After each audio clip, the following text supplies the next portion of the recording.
So what I'm going to be doing first of all is, now that you can actually see the screen, asking you to fill in what has brought you here today. We all know that we are here to talk about being your own hero, hopefully, but I'm specifically interested in understanding what it is that you are particularly interested in hearing about today. So what we're going to do is we're going to spend a bit of time talking about, I'm going to introduce myself, tell you a bit about myself and Be Braver. I'm going to talk to you a bit about the framework. I'm going to inspire you all to recognise that you are, in actual fact, the heroes in your own life story. And then I'm going to tell you a little bit about how you can practice and apply a Be Braver mindset. So I'm just going to give a couple more minutes for you to fill in this. We all want to build self-confidence, intrigued by the workshop title, want to learn to be brave, building confidence and self-worth. Well, I am hoping that you're all going to have that by the end of today. Now, I'm going to quickly move on to the next question. You can still fill in your answers because I will come back to them at the end of the programme.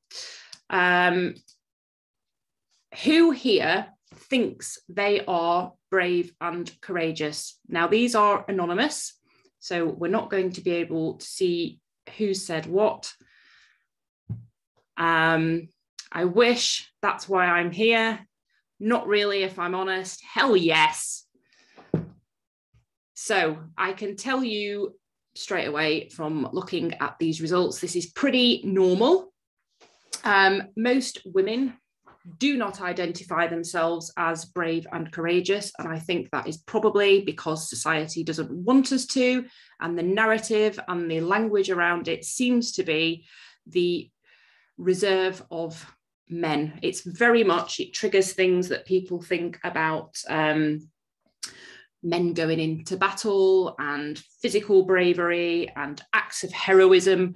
But what we're going to start to look at today is the fact that you are actually brave and courageous. I know it for a fact, and it's a real issue if you don't recognize it in yourself, because what difference does it make if we do not think of ourselves as brave and courageous? And what's that going to do to what we say yes to, what opportunities we recognize and see, and what we think is possible for us? So that's why it's so important for me that women recognize themselves as being the brave and courageous people that you all are. You were born out of an act of bravery. And there will be so much courage and bravery in your history that has got you to where you are today that you will not be paying attention to, and you need to recognize it because that is the source of your strength. One of the things that we all know from the amazing amount of literature that's out there, from the people that we work with, from the stories that we hear every day, is that women do have discrimination and bias and trauma and all sorts of things come up that we have to face, largely because of the fact that we are women, which means that we are on a daily basis facing risks and fears and uncertainties that the other half of the population don't have to struggle with, which already goes to show that you are practicing bravery and courage day in, day out, because you have got more stuff to deal with. So in actual fact, the more marginalized you are, I would argue, the more brave and courageous you are. That's not to say that lots of systemic stuff does not need to be challenged and dismantled and isn't right. A lot of stuff needs to change, but it does mean that the lived experience for you as a woman is that you are fighting and overcoming and dealing with an awful lot more. So from a starting point, you already are brave and courageous, I'm going to say. Now, if I ask the question, which I don't have here as a Slido, but if I was to ask you the question, do you know a brave and courageous woman? I know for an absolute fact, because I do this in all the events that I do, nearly everybody will put their hand up and say, yes, they do. And that what that means is that you are surrounded by and you recognize courage and bravery in the women around you, and yet you don't identify it in yourself. So the sort of numbers already don't stack up there, do they? If we observe it in other people and we see it all around us, but we don't recognize it in ourselves, then what do you think that is telling you? So what I'm now going to do is I am going to talk to you about how Be Braver got formed, how the Be Braver mindset came to be, and a bit about my own story, because I was not born a Pankhurst. I chose to become a Pankhurst, and the story of the suffragettes and how that created Be Braver is going to be relevant to how we think about you becoming your own hero. So whilst I'm talking to you about this, I have got a series of questions in a survey that I want you to fill in that are the 8 pillars of a Be Braver mindset. So you can be filling those in, and I will, in fact, I'll put the first question up here. And you are going to learn throughout the course of this time that we spend together how those 8 pillars are effectively the blueprint that you need to practice being brave, practice being a woman of courage, and recognizing that you have everything that you need to create the change that you want to see in the world, because nobody else is going to come along and do it for you. So there's about 8 questions. Well, there is 8 questions in there. You can be filling those in, and I'm going to come to them in probably about 10 or 15 minutes. So I'm going to tell you the story then. So I worked in advertising. I was married. I didn't have any children at the time. I worked in client services. I was a client services director on a board in an agency. Completely lacked confidence. Absolutely stressed, anxious. I'd had quite a bit of trauma in my life as well. Yes, 10 is a high score. Sorry, 10's high, 1 is low.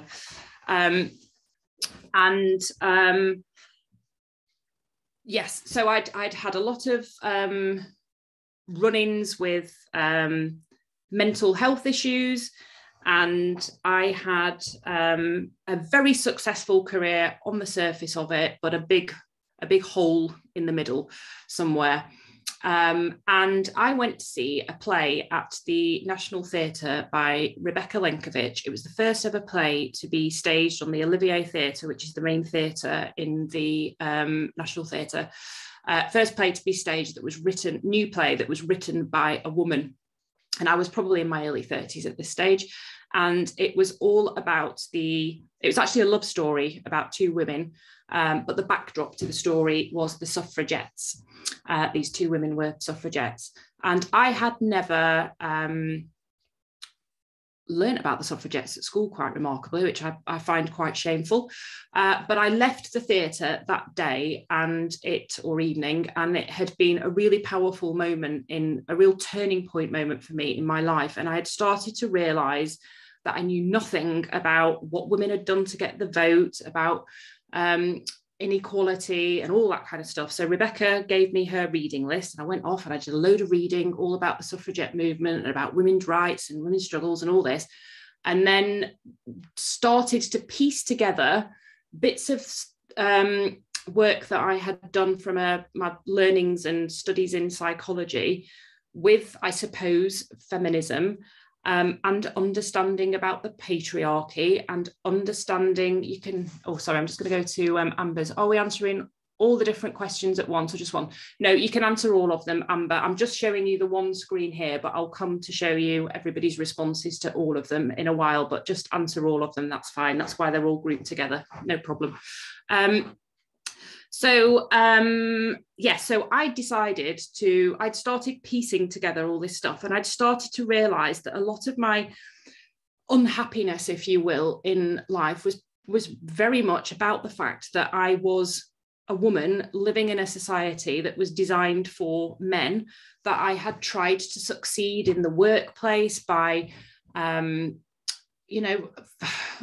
following leadership models that were very male dominated, and that I'd almost been probably a bit disconnected, maybe a bit ashamed almost of being a woman, and I'd felt that it was a weakness. And it was a really big turning point for me. So what I decided I wanted to do, and then a load of other stuff in my personal life happened that meant I was not in the best place. I decided to bring together all these different pieces, and I went to the person that was the most heroic role model that I had come across to date in my life, and that was Emmeline Pankhurst.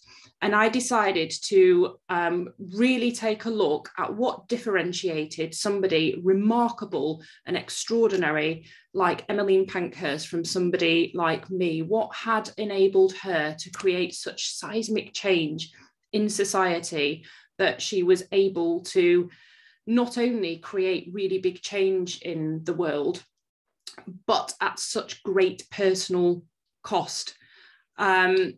Because they, you know, the physical brutality that they endured was just absolutely mind-blowing. So what I decided I wanted to do was to try to understand what it is that can differentiate somebody like that from somebody like me. And what I learned and what I discovered was absolutely nothing. We all have what that takes, and that is essentially what the framework for the Be Braver program is. And it also draws upon and pulls in lots of applied psychology, because the other piece that I'd noticed was there is all of this amazing insight, research, knowledge that we have about what it is to experience being a flourishing human being. But most of the people don't get contact with that knowledge until they've actually hit rock bottom, or they've burnt out, or they've ended up in a psychiatrist or a psychologist or a therapist's office. And why are we not equipping people with the means to be able to deal with this before they reach burnout or before they hit rock bottom? So that's basically essentially how we arrived at the framework for Be Braver. It's looking at what does it take to be somebody who can create change, who can live a meaningful and fulfilling life in however you define that to you. And what are the tools and the techniques and the mindset that we need in order to be able to create that, so that we can live a life where we are able to be the unique, extraordinary, wonderful person that each of us individually is. I had spent a really long time thinking that somebody somewhere was going to come along and spot what I was good at, or give me an opportunity, or help create an opportunity for me. And I really realized that actually the only person that is ever going to be able to do that is me, because what holds most of us back most of the time, we do live in a world that's unfair. We do live in a world that's unjust, and there is a lot of bias and discrimination, and those systemic things need to change. And we carry things that we are not necessarily responsible for, when we need to focus on the things that we can change, and we can make massive shifts in how we experience being who we are, that then creates more opportunity. And my big driver for setting up Be Braver was that I wanted, like Emmeline Pankhurst had made seismic change for women, I started then to think, what can I do? What difference can I make to enable women to realize that they can create amazing change and opportunity, whether that's in their own life or in big societal ways? And that is why I decided to set up Be Braver, and that's why I decided to share the model and make it into a program and make it something that people could learn, so that more people could benefit and, you know, practice to be braver, so that we can get the amazing ideas and you can all live more happily fulfilled lives. You know, there were so many of you at the beginning of this call that was webinar at the beginning was saying that, you know, you've come here because you want to learn how to be brave and to know your self-worth and to find your confidence. Confidence is a skill that you practice. You have self-worth. There is so much that you can do to connect to it and recognize it. And bravery in itself is also a practice. I much prefer actually thinking about courage for women. My research is in courage in women. And maybe when I'd, you know, thought about it at the beginning, maybe it would have been be courager. Doesn't even work, does it? But I've been challenged quite a lot about the word brave, but whether you want to think about it as bravery or courage, you can practice it. And what you will find is that it rewards you every time you do it, even in unexpected ways. And even if you don't accomplish the thing that you're wanting to do on the other side of the risk or the fear, you know, it will reward you in unexpected ways. So what I'm going to do now is I'm going to quickly go through your responses to the questions that we have asked so that we can just have a look. Now, there is no right or wrong with any of these, and I'm going to talk you through the significance of each of the questions as we go through them. I have had, because I deliver the Be Braver programme within organisations as well as within the Be Braver Collective, which is just for women. So I've had men and women doing this. I have had responses from 1 to 10 in each of the categories. So do not judge yourself against other people's scores as you're seeing those here. What's brilliant about this programme and what's brilliant about these questions is it shows you where you need to focus on practicing and developing in order to be able to find more of the growth that you need to be able to recognize that you are courageous and brave. So be kind with yourself and compassionate with yourself, whatever the results are that you have got in here. But it will be interesting just to have a see as a group what we've got. So the strong sense of values and leading boldly in alignment and guided with them by all things. So we've got 32% highest for 9s. So there's quite a lot of you here saying that you really know what your values are. This is the underpinning work of most of Be Braver, this first bit. And some of you will have worked in organisations where you've done a lot of work on your values. Some of you may not have done. It's really important that you're able to clearly articulate the things that matter to you. We talk about these in Be Braver as being the lenses through which you can help make decisions. Your purpose, your motivation, your drive comes from being able to really articulate the things that matter the most to you. They are kind of like the core foundations that will enable you to make difficult decisions or know why you're going to face a risk or know why you're going to push yourself to do something that feels a little bit more uncomfortable, because you will know that the greater risk is by losing out on the opportunity to fulfill that truth of who you are. So they're really important, and just because you did them once doesn't necessarily mean they will be where you are now. They can change over time, and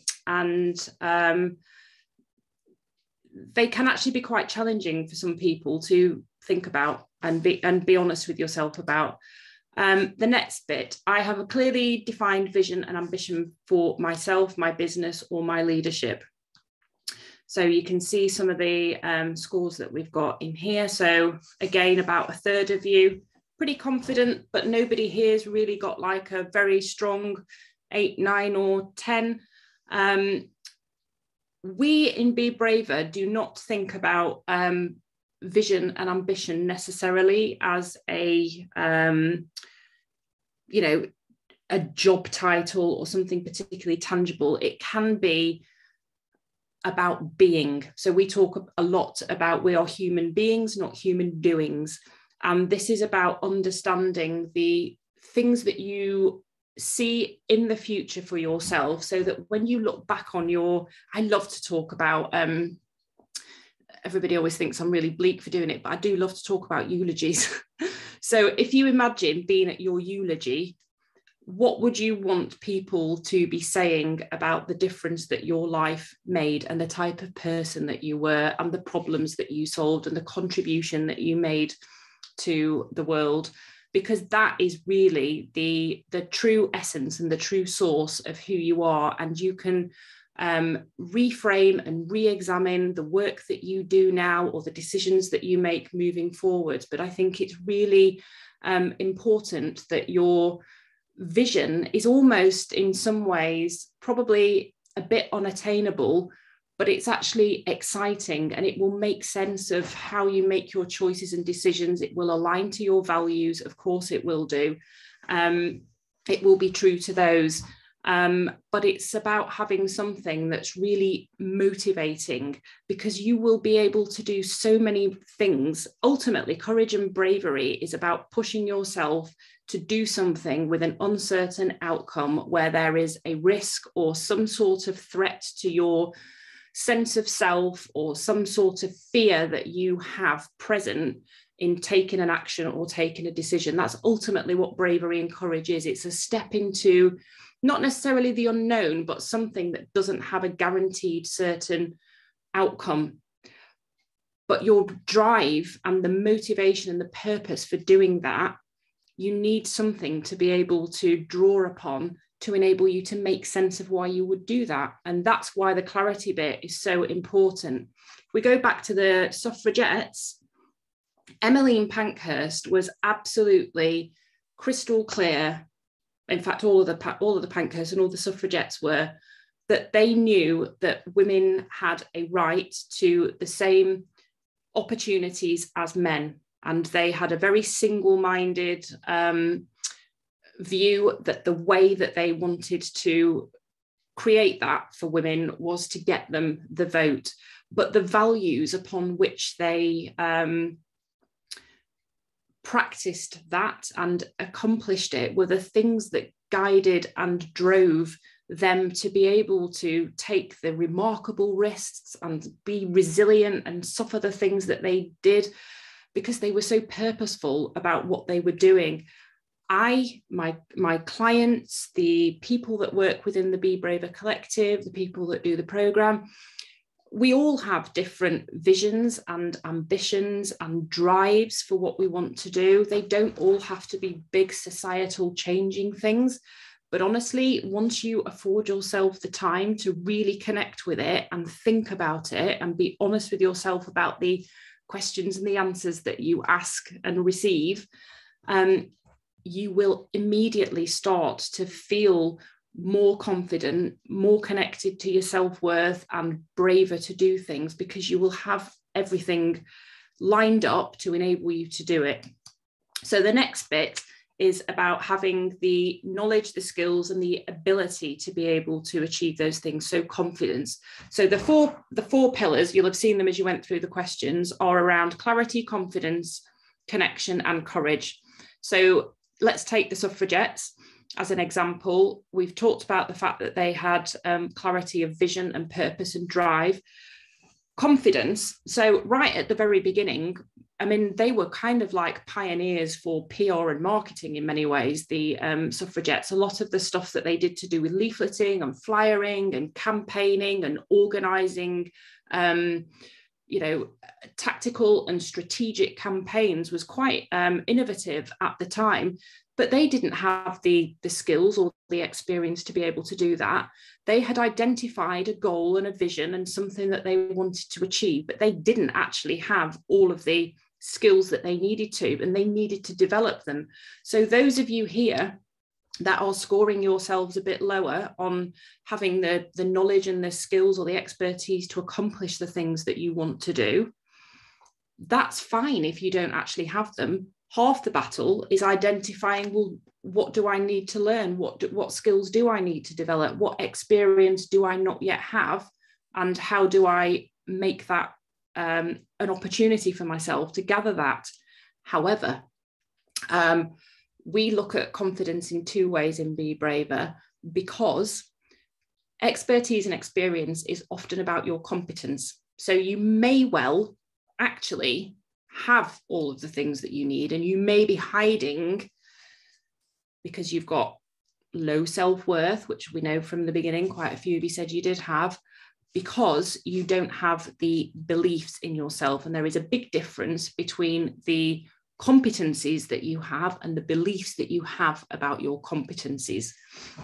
So let's have a look at this next one. So we've got, I have complete self-belief in myself to achieve seemingly impossible. I trust in myself to tackle and put anything around to. Okay. Oh, look, we've got some 9s in here. So the beliefs part can significantly shift. So if you have limiting beliefs, or if you have had things that have been unresolved in your past that can limit your ability to think that you can achieve the things that you want to do, then that is going to be something that gets in the way and holds you back. So we do quite a bit of work in the Be Braver program about beliefs and how that informs the way that you make decisions and choices, and whether or not you will walk towards or away from uncertain outcomes. And we'll come on a bit more about this to think about rewiring and the brain and data and how all of that stuff works together. So we've now got courage. So courage ultimately boils down to often no more than a couple of seconds of, or a minute or two of a decision or an action. You know, in the moment, what it actually boils down to is often very little, but it's all the stuff that goes around it that can make all the difference. And if you are averse to taking risks, if you don't have the clarity, if you don't have the confidence in your ability to be able to make decisions, to draw on the experiences that you have and to use all of that correctly, drawing on everything that you have within you, because it is already in there, then you aren't going to be making the actions or the decisions that are going to put you in the spaces and create the opportunities that you need.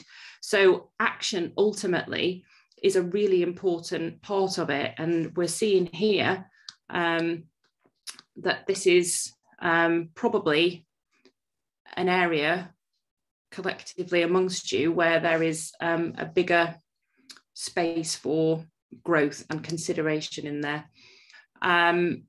Perfectionism and fear of failure do not hold me back. I'm not surprised to see high scores for the low scores in here. Perfectionism, procrastination, all those things can massively hinder what we say yes to. And I think there's quite a lot of research that we probably all know about to do. And if you've not read Mary Ann Sieghart's book on the authority gap, I encourage you all to read that. Vanessa actually did an interview with her this week, as I did, so there'll be at least a couple of places that you can go and have a listen to that on. But we are always less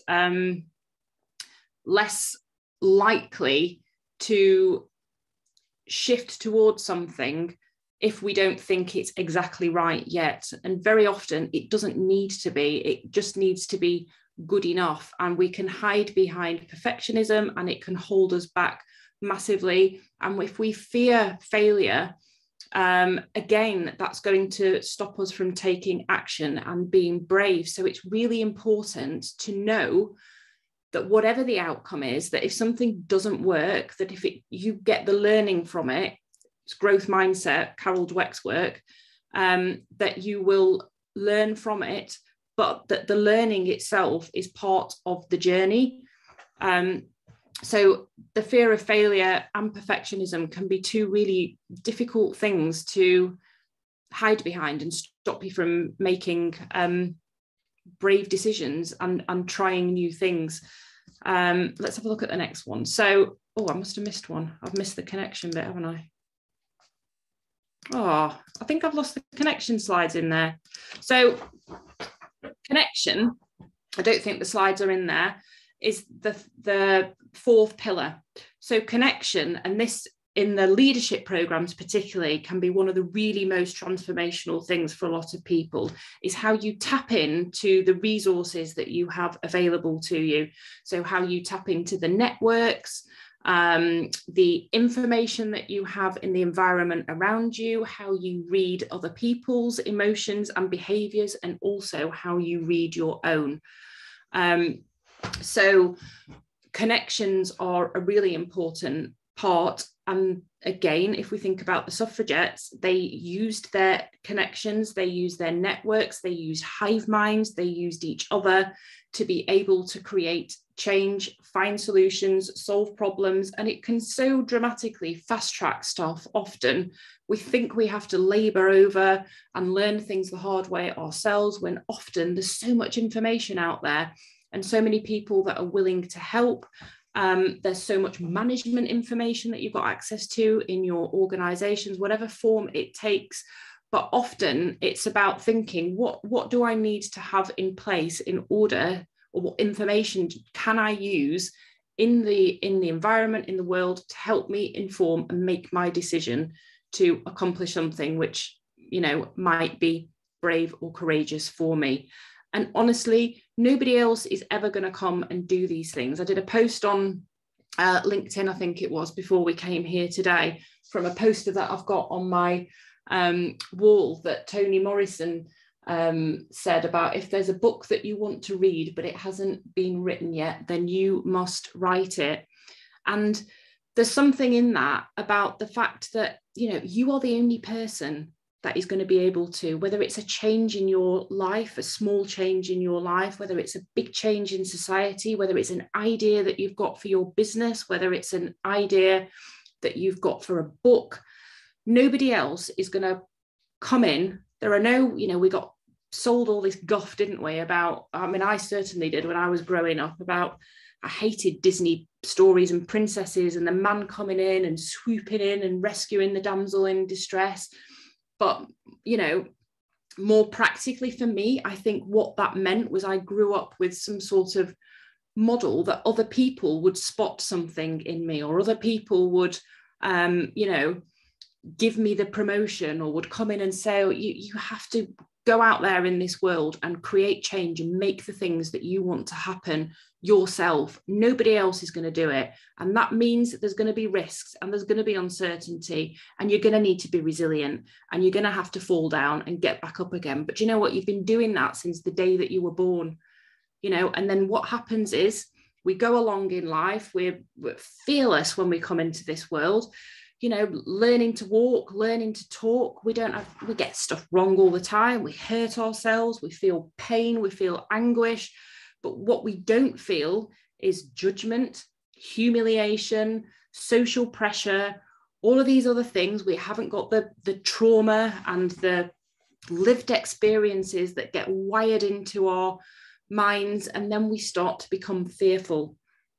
And then this is where we start to begin to diminish ourselves and avoid uncertainty and avoid taking chances and want to get things perfect and don't want to fail. Because as we've matured, we've started to carry all this other stuff, and it starts to diminish us. And we are, I'm coming onto the slide now at last, we are wired for, you know, survival. It's part of our evolutionary makeup that we attend to fears and threats and things that could hurt us and harm us. But now we're not living out there in the wild with beautiful creatures like this one ready to pounce on us. The fears that we face are much more psychological ones. For women, let's not forget, there are a lot of physical threats out there for us. You know, we are not safe out there on the streets, and there is a physical element to it. But we're here really talking about, from a mindset perspective, that, you know, we do have this store of information in our minds as we have grown up. Every single experience that you have ever had is in your brain. I don't know, there'll be some of you here that work in data and technology, I'm sure, and I do often make analogies to the fact that we've created computers in the image of in our mind of some ways, in the same way as the brain. We've got all this information that's stored in there, most of it in our unconscious minds, from when we felt shame, or when we felt pain, or when we've suffered, or when we've witnessed somebody else getting spoken over in a meeting, or somebody else being put down, or whatever it might be. And all of that stuff informs how we read situations, how we make decisions, what we predict, what we forecast, what we think is going to happen. And those connections in our mind will influence the outcomes that we get and how we read the opportunities. Now, a lot of this stuff happens at a really unconscious level, and it's doing what it was designed to do. It's trying to protect us. It's trying to keep us safe because it's seeing threats out there in the environment. And unlike a mobile phone or unlike the apps on your desktop or your phone or whatever, there are not a load of software developers in the background updating all the software so that as the environment changes around you and as you gain more experience and as you grow more mature and as you witness new things, the software does not get updated. So you're still operating often unconsciously from these spaces of fear, thinking that I'm going to avoid doing that. Oh, I can't do that. I'm not equipped for doing that. And what the Be Braver program does, and what going through the conscious sort of attending to understanding, where do I have these limiting beliefs? Where have I got that thought from? How realistic is it that that's going to happen? What's the risk of me actually not doing that rather than the risk of it going wrong? That's where you can start to challenge some of this stuff that, to be fair to it, was trying to keep you safe, but it's outdated now and it no longer serves you and it's limiting you. So you're, not feeling confident or not feeling like you have self-worth or not feeling like you are brave or courageous. The world's a bit of a shitty place, to be honest, at times, and really bad stuff does happen. And you will have witnessed that and you will have felt that and you will have absorbed that. But that is not who you are. And your mind isn't always necessarily working in your favor. It's trying to protect you. And the thoughts that it serves you often aren't you. I think of the conscious thoughts that we have as bits of like data transfer. It's just like, it's like you will see data transferring on a screen. It just happens to be the stuff that you can catch, but there's a load more of it back there.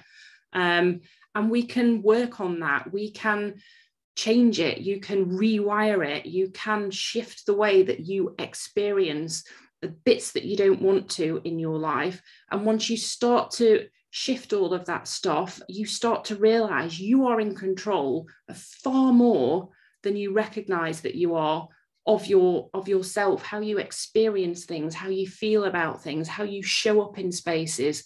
And then once you start to recognize what massive shifts you can make for yourself, extraordinary things start to become possible for you. And I do not want to come here and look like I'm one of these people that is just saying, stick a mood board on the wall, see it and believe it, manifest it, and it will come to being. No, it will take hard work. It will take grit, resilience, determination. But you have all of that within you, especially because of the fact that you are a woman and you've been practicing that stuff all the time. We get weighed down with stuff. Society puts a lot of expectations on us.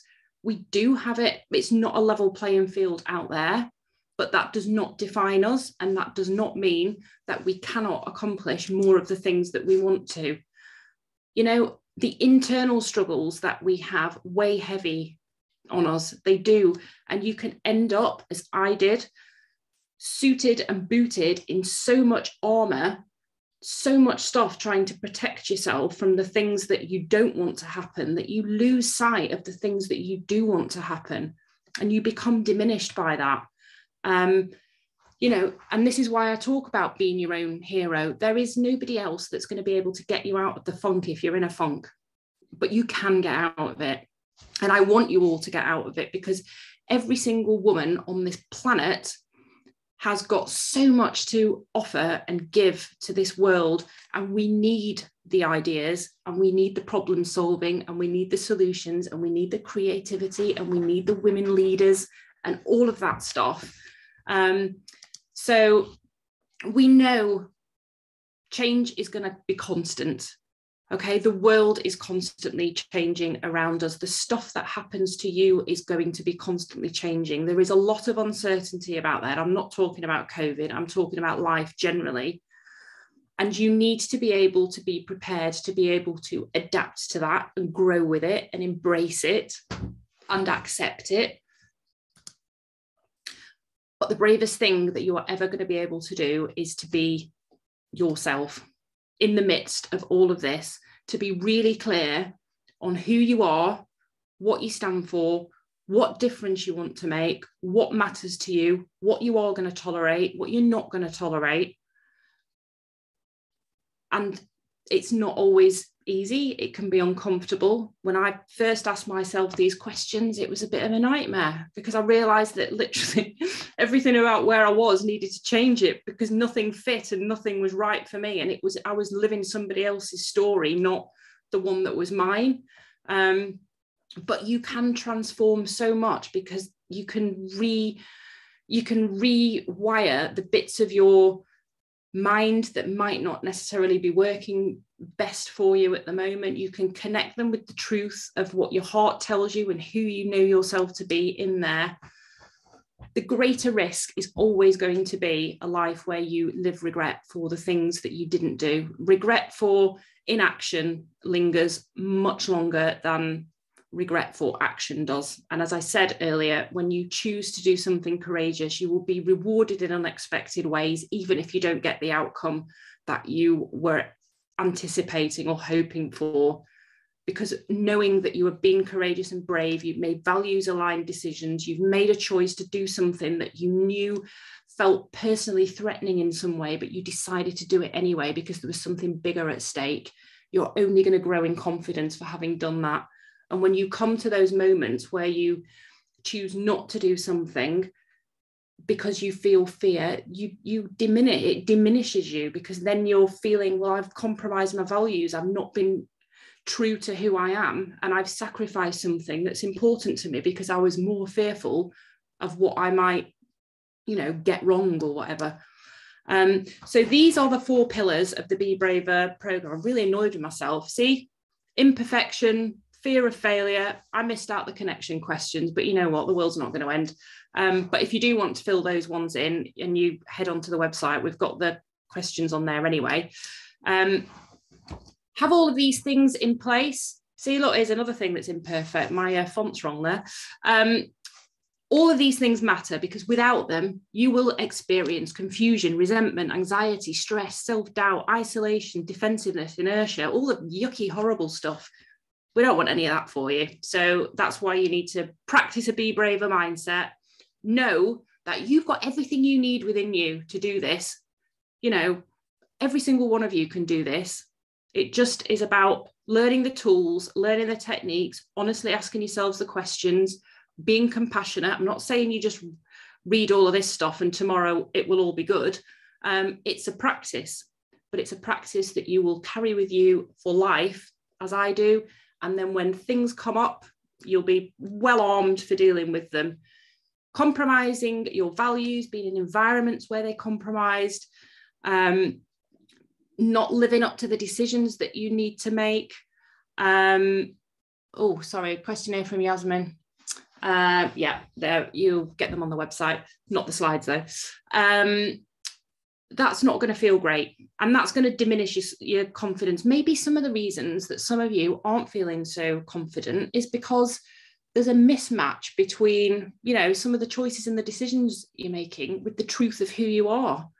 And we can be kind and compassionate with that, because there's a whole host of reasons why that might be, but that doesn't mean that we can't change it. Creating connection to the people around you will make a massive difference. Now, I'm not saying this just because I have created the Be Braver Collective, which is possibly the most amazing community if you want to learn to practice courage and bravery that you could be in, because that's why everybody joins it. But, the truth of who you are and making sure that you have, a tribe around you of people that get it and that support you, and so that you're honest with them and you're not doing this stuff on your own, is important. And I would encourage you to find one. Doesn't have to be the Be Braver Collective, although it probably should be. But if it's not, find another one. Not your friends, not family, not your colleagues. You want a space that's where you are, a psychologically safe space where you can just show up and explore and be honest about who you are, what you need, all that kind of stuff. So that's a really important point to take away. And maybe have a little bit of a think today after this. tonight, whenever, about what honestly are some of the fears that you have that you think are holding you back and getting in your way. Because even if you just notice one of them, we do loads of work in the program about how you dissect your thoughts, your feelings, your emotions, the environments that you're in, the triggers for them, and how you can reframe and rewire those so that you experience them differently. Now, what I'm going to do, we're going to come to questions in a minute. So if you've got any questions that you want to ask, we're going to stick them in the Q&A. I'm just going to read you this poem that somebody in the Be Braver Collective wrote, because I always like to read this because I think it's brilliant. She wrote this about being in the Be Braver Collective. She said, "We can see change up ahead, but this time we don't feel scared. We're at the wheel driving towards it, in control, our commitment declared. All excuses left behind. We chose personal growth and progress. We have brave hearts, fiery souls, and mindsets for success," whatever success means to you. "For any setbacks along the way, we have the strength for the unexpected, and we will smash through the barriers which an unequal world has erected. We are courageous and confident. Our vision is starting to clear. Our values steer us forward. Our destination is near. These voyages are our own to take, but we have support to guide us through. We have our sounding boards, our cheerleaders, the fearless Be Braver crew." Now, that was written by a member of the Be Braver Collective who, she actually came on it from a leadership perspective, but partly the way through realised that poetry was something that she wanted to experience and be braver about sharing. And now I share that all over the place. So when I say that there's creativity in us, that's kind of what I'm talking about. So there's loads of information on the website and things about the course and joining the program and me working in organizations and coaching and all that kind of thing. But what I'm interested to hear from you now, because it's anonymous, okay, so nobody's going to know what you've said. So I'm going to ask you to just be brave now and just answer honestly. If you learned to practice a Be Braver mindset, if literally anything were possible, and you've maybe never said this out loud to anybody, and nobody's actually going to ever know that you said it anyway, because it will be anonymous, what would you do? What would you like to do? As big or as small as it is. Because I believe even just saying it here will be a really important step to create a tiny little shift to maybe make it more possible for you. So if you want to answer that, let's see what comes up there. And do we have any questions that anybody would like to ask, or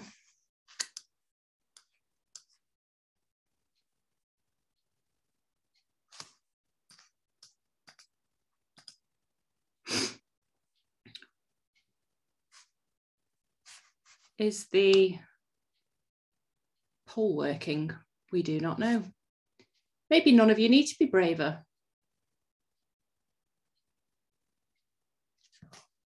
Maybe just hearing about the Be Braver mindset has sorted it all out for you. So that's good news.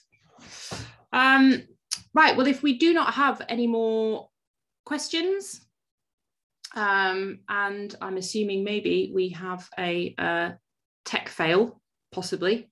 Exactly. Oh, look, we've got some things coming in now.